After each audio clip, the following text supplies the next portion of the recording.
હાડકાની સમસ્યાઓ ઓસ્ટિયોપોરોસિસથી લઈ અને ફ્રેક્ચર સુધીની હોય છે અને આપણા હાડકાને સ્વાસ્થ્ય રાખવાની જાગૃતિ અને તેનું નિવારણ આપણે પ્રોપર આહારથી કરી શકીએ છીએ.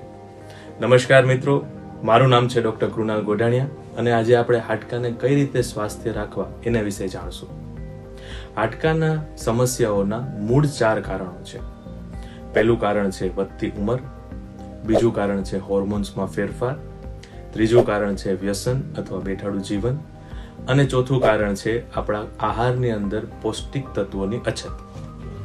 આપણા હેલ્ધી અને સ્ટ્રોંગ બોન બનાવવા માટે, હાડકાને મજબૂત બનાવવા માટે વધારે પડતો આપણા આહારની અંદર કેલ્શિયમ અને વિટામિન ડીનું પ્રમાણ હોવું જોઈએ. આપણે બધા જાણીએ છીએ કે વિટામિન ડી છે એ વધારે પડતા આપણે સૂર્યકિરણોમાંથી, અમુક વેજીટેરિયન ફૂડમાંથી અને સી ફૂડમાંથી મળે છે. જે લોકો નોન વેજીટેરિયન લોકો છે